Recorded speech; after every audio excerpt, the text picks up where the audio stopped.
Olá, tudo bem com você? Meu nome é Renata e hoje eu vou te contar um relato sobrenatural.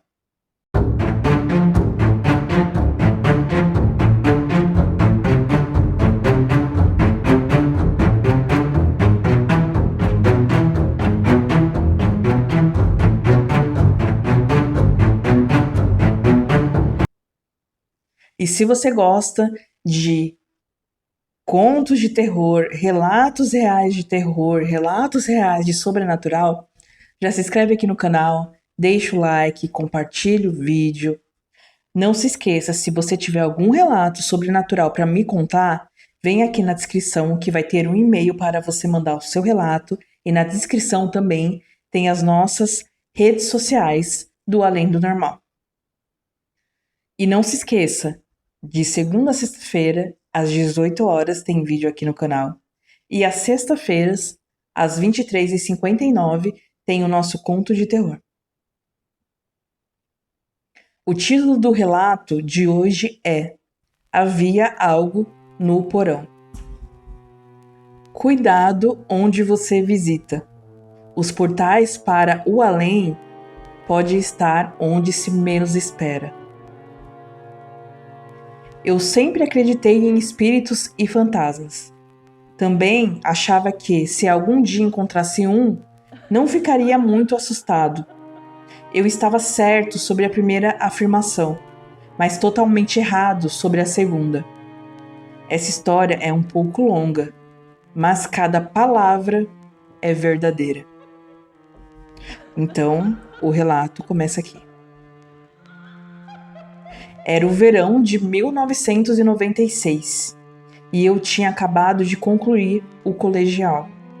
Era um dia ensolarado e alguns dos meus amigos e eu decidimos dar uma volta nas estradas, que não eram muito usadas, quase abandonadas, que rodeavam a nossa cidade. Isso era algo normal, já que não havia muita coisa para fazer na nossa pequena cidade. Eu estava dirigindo e os meus amigos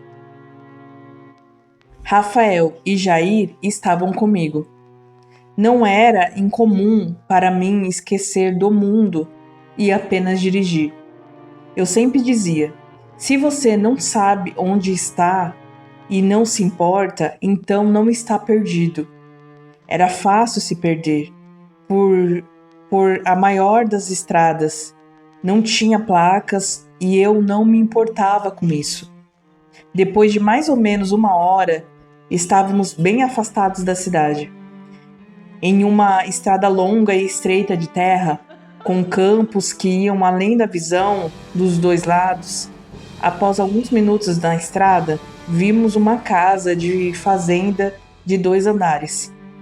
Sozinha naquela imensidão toda, a uns 50 metros da estrada, o mato em volta da casa estava alto e quase não dava para ver a via de entrada. Eu estava curioso. Então dirigi até lá, já que parecia abandonada e não tínhamos nada melhor para fazer. À medida que nós aproximamos da casa, dava para perceber melhor os detalhes. A varanda da frente era quase intacta e a porta estava pregada com tábuas para prevenir a entrada de alguém. Apenas algumas das janelas estavam inteiras e as folhas de madeira estavam com a tinta branca já toda lascada. Meu amigo Jair comentou que a casa parecia ter saído de algum filme de terror, que era meio tétrica. Então sugeri que entrássemos para dar uma olhada. Corajosos. Eu me considero um homem corajoso, não falei? Cresci como filho de um respeitado oficial do exército, tá explicado. E mais tarde, condecorando oficial da polícia da cidade. Fui ensinado a não ficar facilmente assustado ou intimidado e a acreditar que há uma explicação lógica para tudo. Só que tudo isso estava prestes a ir por água abaixo. Levou cerca de uns 10 minutos para convencer meus amigos a entrar na casa. Era por volta das 4 da tarde e o sol ainda brilhava forte. Finalmente, todos criamos coragem e fomos em direção à porta dos fundos. Bastou encostar na porta para que ela se abrisse completamente, como se a casa estivesse nos dando boas-vindas. Assim que entramos, senti a atmosfera mudar completamente. Parecia que o ar estava mais pesado, mais grosso, quase como se ele grudasse em você. As portas dos fundos davam para um corredor curto. À direita havia uma cozinha e à esquerda havia uma porta. Ela estava posicionada de um jeito que era preciso passar por ela para poder abri-la, pois quando aberta, bloqueava o corredor. Quando todos nós passamos pela porta, eu a abri e havia um porão escuro atrás dela. Pensei que estava frio demais para um dia tão quente de verão. Mas havia algo mais estranho naquele lugar. A escada que descia tinha sido cortada ou quebrada depois do terceiro degrau. De cima para baixo. Era escuro, pois não havia janelas. E eu não conseguia ver o chão. Parecia que não tinha fundo. Não dei muita importância na hora, então fechei a porta firmemente. Um fato importante para ser lembrado. Então ele quer que a gente se lembre muito bem da parte que ele fechou a porta firmemente. Enquanto passávamos pela cozinha e íamos para a sala da frente, notamos algo mais estranho na casa. Ela estava totalmente mobiliada. Havia mesas, cadeiras, poltronas, um sofá e até um velho piano. Meus amigos insistiram para irmos embora, dizendo que talvez ainda houvesse gente morando ali. Eu argumentei que havia muito pó no piso de madeira e que as nossas pegadas eram as únicas visíveis.